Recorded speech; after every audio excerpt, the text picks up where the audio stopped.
जय हिंद, वंदे मातरम। बच्चों, आशा है आप सभी स्वस्थ होंगे, मस्त होंगे। बच्चों, मैं आज कक्षा 10 के रसायन विज्ञान पाठ 1 रासायनिक अभिक्रियाएं एवं समीकरण से कुछ ऐसे महत्वपूर्ण एमसीक्यूज लेकर के आया हूं जो परीक्षा की दृष्टि से अति महत्वपूर्ण है। और मुझे आशा है कि इस वीडियो को देखने के बाद इस पाठ से बनने वाले जितने भी महत्वपूर्ण एमसीक्यूज हैं आप उनको आसानी से कर सकते हैं। तो आइए देखते हैं पहला प्रश्न क्या है। पहला प्रश्न है, लौह चूर्ण पर तनु हाइड्रोक्लोरिक अम्ल डालने से क्या होता है। लौह चूर्ण पर तनु हाइड्रोक्लोरिक अम्ल डालने से क्या होता है। पहला है हाइड्रोजन गैस एवं आयरन क्लोराइड बनता है। दूसरा है क्लोरीन गैस एवं आयरन ऑक्साइड हाइड्रोक्साइड बनता है। तीसरा कोई अभिक्रिया नहीं होती है। चौथा आयरन लवण एवं जल बनता है। तो आइए देखते हैं, इस अभिक्रिया को कंप्लीट करते हैं, देखते हैं कि इसमें से क्या हमें उत्पाद मिलते हैं। तो लौह चूर्ण यानी आयरन प्लस तनु हाइड्रोक्लोरिक अम्ल HCl, इनकी परस्पर अभिक्रिया से यहाँ बनेगा FeCl2 प्लस H2। तो यहाँ पर क्या बन रहा है आपका, हाइड्रोजन गैस ये है और ये आयरन क्लोराइड है। ठीक है, तो यहाँ पर हमारा ऑप्शन नंबर फर्स्ट सही हो जाएगा, हाइड्रोजन गैस एवं आयरन क्लोराइड बनता है। तो ये हमारा ऑप्शन पहला सही है। अगला क्वेश्चन है कि Fe2O3 plus 2Al एरोमार्क Al2O3 plus 2Fe, अर्थात जो है यह किस प्रकार की अभिक्रिया है। यहाँ पर हम लिखना भूल गए कि यह किस प्रकार की अभिक्रिया है। यहाँ प्रश्न समझ लीजिए कि यह जो अभिक्रिया है किस प्रकार की है। ठीक है, इस अभिक्रिया को हम देखेंगे कि यह अभिक्रिया किस प्रकार की अभिक्रिया है। ठीक, पहला है संयोजन अभिक्रिया, दूसरा है द्विविस्थापन अभिक्रिया, तीसरा है वियोजन अभिक्रिया, चौथा है विस्थापन अभिक्रिया। तो यहाँ देखिए Fe2O3 यानी फेरिक ऑक्साइड प्लस एल्युमिनियम, इनकी अभिक्रिया से क्या बना है, एल्युमिनियम ऑक्साइड प्लस Fe। यहाँ देखिए जो है एल्युमिनियम जो होता है वो आयरन से अधिक क्रियाशील है। ठीक है, तो ये जो है आयरन को यहाँ से विस्थापित कर देगा और इसका स्थान स्वयं ले लेगा। ठीक है, तो ये आयरन जो है विस्थापित हो गया बाहर, बन गया आपका Al2O3 यानी एल्युमिनियम ऑक्साइड। तो यहाँ पर एक कौन सी अभिक्रिया हो गई, विस्थापन अभिक्रिया। जब कोई अधिक क्रियाशील तत्व कम क्रियाशील तत्व वाले यौगिक से उस तत्व को विस्थापित करके उसका स्थान स्वयं ले लेता है तो उस अभिक्रिया को हम कहते हैं विस्थापन अभिक्रिया। तो इसलिए यहाँ पर हमारा ऑप्शन चौथा सही हो जाता है। अगला प्रश्न है, अमोनिया NH3 और हाइड्रोजन क्लोराइड संपर्क में आने पर क्रिया करके बनाते हैं। अब देखेंगे कि NH3 यानी अमोनिया और HCl हाइड्रोक्लोरिक अम्ल या हाइड्रोजन क्लोराइड, ये जब परस्पर अभिक्रिया बनाते हैं करते हैं तो क्या बनाते हैं। पहला है अमोनियम क्लोराइड, दूसरा है अमोनियम सल्फाइड, तीसरा है अमोनियम ऑक्साइड, चौथा है गंधक। इसको हम समीकरण से देखते हैं क्या बनता है। यहाँ पे अमोनिया NH3 प्लस HCl, ये जब समीकरण दोनों अभिक्रिया जब करेंगे तो बनेगा NH4Cl। तो यहाँ आप यहाँ देख सकते हैं कि दो यौगिक परस्पर अभिक्रिया करके सिर्फ और सिर्फ एकल उत्पाद अमोनियम क्लोराइड का निर्माण कर रहे हैं। अतः यह किस प्रकार की अभिक्रिया है, अभिक्रिया नहीं बताना था यहाँ पर कि क्या बन रहा है। ठीक है, तो ये क्या बन रहा है आपका, अमोनियम क्लोराइड बन रहा है। क्या बन रहा है, अमोनियम क्लोराइड। वैसे इस बात को यहाँ पर समझ लेते हैं कि जब दो यौगिक, दो तत्व या दो यौगिक आपस में अभिक्रिया करके जब किसी एकल उत्पाद का निर्माण करते हैं, उनके साथ कोई सह उत्पाद नहीं बनता है, तो उसको हम कहते हैं कौन सी अभिक्रिया, संयोजन अभिक्रिया। क्या कहेंगे, संयोजन अभिक्रिया कहते हैं। तो फिलहाल यहाँ पर हमें अभिक्रिया का प्रकार नहीं बताना था, हमें सिर्फ बताना था कि इनकी अभिक्रिया से किस उत्पाद का निर्माण हो रहा है। ठीक है, तो ये हमारा ऑप्शन हो जाएगा पहला। ठीक, आगे बढ़ते हैं। चौथा प्रश्न है कि निम्न में से कौन कौन सी गैस को ताज़ा तेल के नमूने के लंबे समय तक परिरक्षण या भंडारण के लिए उपयोग किया जाता है। ठीक, ये जो हमारा प्रश्न है ये कह रहा है कि निम्न में से कौन कौन सी गैस, कार्बन डाइऑक्साइड ऑक्सीजन को, नाइट्रोजन गैस और ऑक्सीजन गैस को, कार्बन डाइऑक्साइड गैस या हीलियम गैस को, या हीलियम या नाइट्रोजन को, माने इनमें से किनको हम ताज़ा तेल के नमूने के लंबे समय तक भंडारण के लिए, ताकि वो ख़राब ना हो।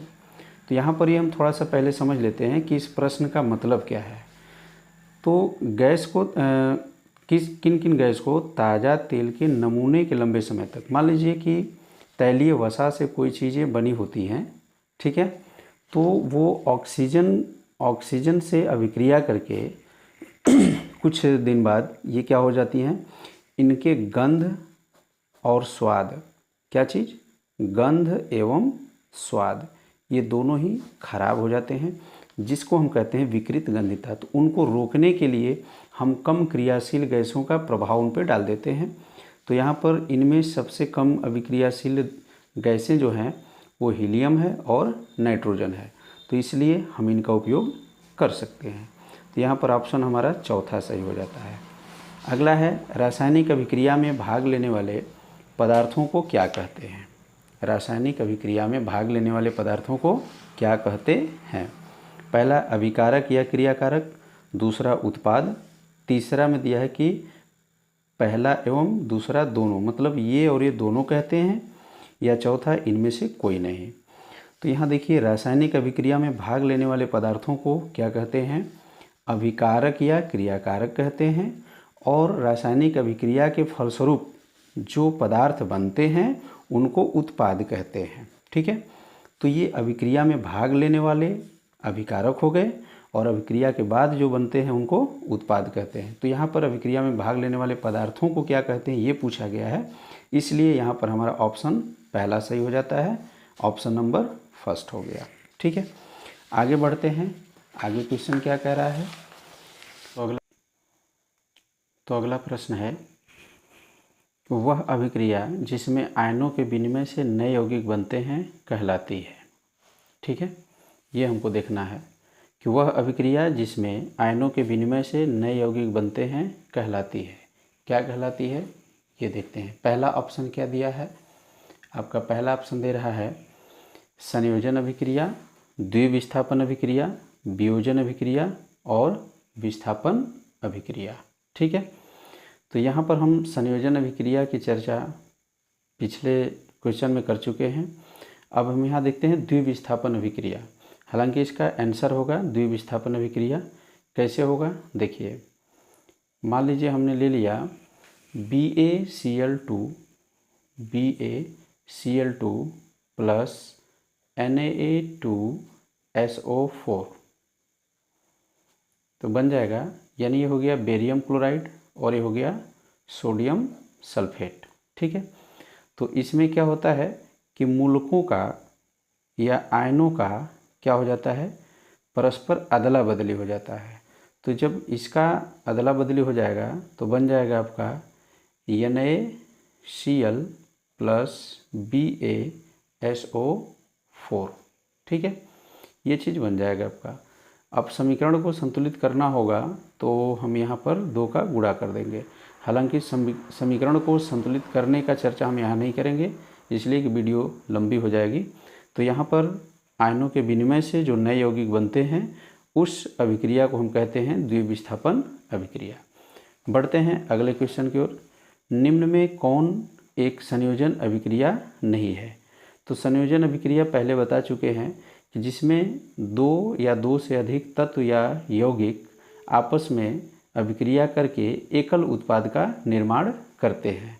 तो जो एकल उत्पाद का निर्माण होता है वो संयोजन अभिक्रिया है। लेकिन यहाँ पर क्या दे रहा है कि संयोजन अभिक्रिया नहीं है, इस बात पे ध्यान देना है। ये नहीं कि देख लेना है कि बस संयोजन अभिक्रिया और बस छांट देना है, ठीक है, गलत हो जाएगा वैसे। इस बात पे ध्यान देना है कि संयोजन अभिक्रिया कौन सी इसमें नहीं है। तो यहाँ पर आप देख रहे हैं कि इसमें एकल उत्पाद नहीं है, यहाँ पर एकल उत्पाद बना है, तो ये तो आपका संयोजन अभिक्रिया है। तो ये जो है इसमें बोल रहा है कि नहीं है, ठीक है, तो ये ऑप्शन हमारा नहीं होगा। ये भी संयोजन अभिक्रिया है, तो ये भी इसका आंसर नहीं होगा। ये भी देख रहे हैं एकल उत्पाद है, तो ये भी इसका आंसर नहीं होगा। चूँकि संयोजन अभिक्रिया नहीं है तो हमारी संयोजन अभिक्रिया इसमें ये नहीं है, तो हमारा आंसर सही हो जाएगा पहला नंबर। अगला क्वेश्चन चलते हैं।